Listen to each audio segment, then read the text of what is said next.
ताकत है वही मैं औरतों पे निकालूंगा, तो ये उन्होंने गलत किया है। शिंदे बीजेपी के सामने जितेंद्र आव्हाड बड़ी चुनौती। मुंबई शहर से सटे ठाणे की राजनीति में मचा घमासान। आव्हाड को राजनीतिक रूप से खत्म करने की साजिश। आगामी चुनाव में शिंदे बीजेपी को आव्हाड दे सकते हैं चुनौती।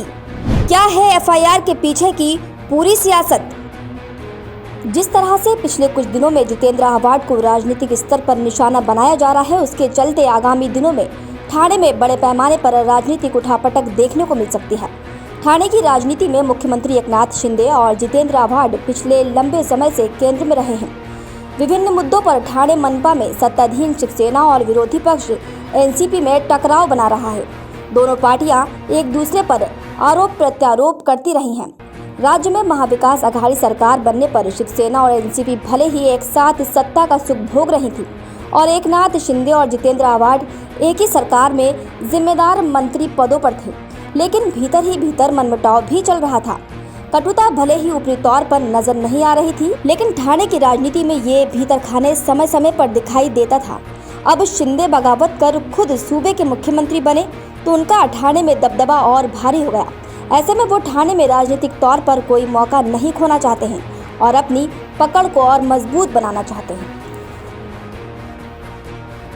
क्या शिंदे के लिए चुनौती बनेंगे आव्हाड? राजनीतिक जानकारों का कहना है कि ठाणे की राजनीति में जितेंद्र आव्हाड ही एक ऐसे नेता हैं जो शिंदे के सामने चुनौती है। राज्य की सत्ता में भागीदार बीजेपी के लिए भी और शिंदे की शिवसेना के लिए भी। इसलिए आव्हाड को बैलेंस करना मुख्यमंत्री और बीजेपी दोनों के लिए राजनीतिक तौर पर फायदेमंद है, खासकर जब गृह विभाग बीजेपी के पास है। ऐसे में ठाणे की जनता के लिए ताज़ा राजनीतिक घटनाक्रम को राजनीतिक निहितार्थ अंदाजा लगाना बिल्कुल भी मुश्किल नहीं है। ठाणे में जमीन मजबूत करने की तैयारी। शिंदे के मुख्यमंत्री बनने के बाद से उनके सांसद पुत्र डॉक्टर श्रीकांत शिंदे का भी राजनीति में दखल बढ़ा है। चर्चा है कि अगर श्रीकांत शिंदे की मौजूदा कल्याण लोकसभा सीट बीजेपी के लिए छोड़नी पड़ी तो एकनाथ शिंदे श्रीकांत को आगामी लोकसभा चुनाव में ठाणे की सीट से लड़ा सकते हैं। ऐसे में आव्हाड का जोरदार सामना उन्हें करना पड़ेगा। आव्हाड मुंब्रा से लगातार विधायक है। ठाणे शहर पर उनका प्रभाव अच्छा है। शरद पवार के एकदम करीबी और विश्वासी भी हैं। ऐसे में शिंदे गुट और बीजेपी दोनों के लिए वो कभी भी भारी पड़ सकते हैं। साथ ही श्रीकांत की जीत का रोड़ा भी बन सकते हैं।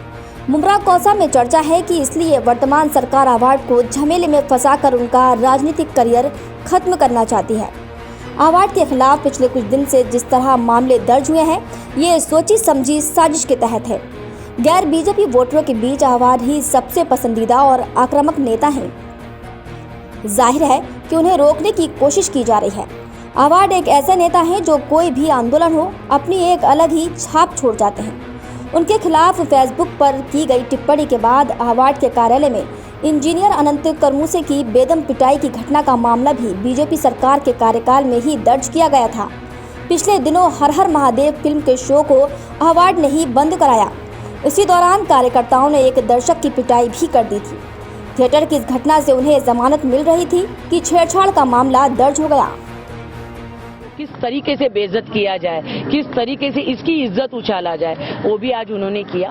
तो इसके लिए मेरे को जब उन्होंने ऐसा पूरा पकड़ के दबा के पकड़ के जब उन्होंने मुझे बाजू में किया तो वही मैंने आज पुलिस स्टेशन में अपना कंप्लेंट दर्ज करवाया।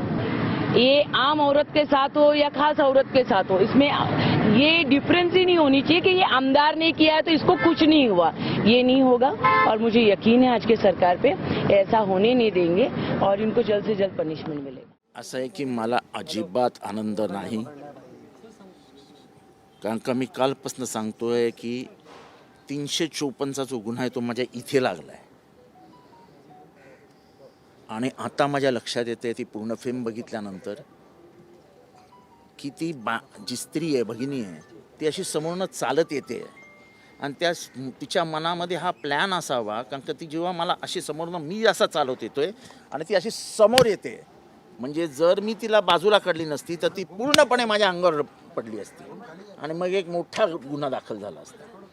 पण मला देवाने बुद्धी दिली आणि मी तिला अशी बाजूला केली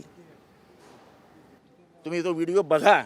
ही वेल प्लॅन स्ट्रॅटेजी होती मला अडकवण्याची. मला देवाने वाचवलं. जाऊ द्या, मला याच्याबद्दल तर काहीच बोलायचं नाही, कारण का तुमच्याकडे सगळे फोटो आलेत, तुमच्याकडे सगळे व्हिडिओ आलेत, कोण कोणाला भेटलं ते आलंय.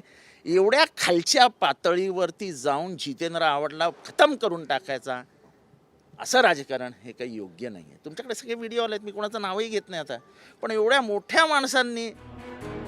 हालांकि अवार्ड के साथ साथ आम लोगों का भी कहना है कि अवार्ड के खिलाफ हुई घटनाओं को जिस तरह से पेश किया जा रहा है उतनी गंभीर है नहीं, लेकिन राजनीतिक स्तर पर उसे गंभीर बना दिया गया है, जिससे साफ है कि मौजूदा शिंदे बीजेपी सरकार को पता है कि अवार्ड आगे चलकर बड़ी चुनौती बन सकते हैं। यही कारण है कि अवार्ड का राजनीतिक करियर खत्म करने का पूरा रोड मैप तैयार कर लिया गया है। डेस्क रिपोर्ट, मुंबई महानगर।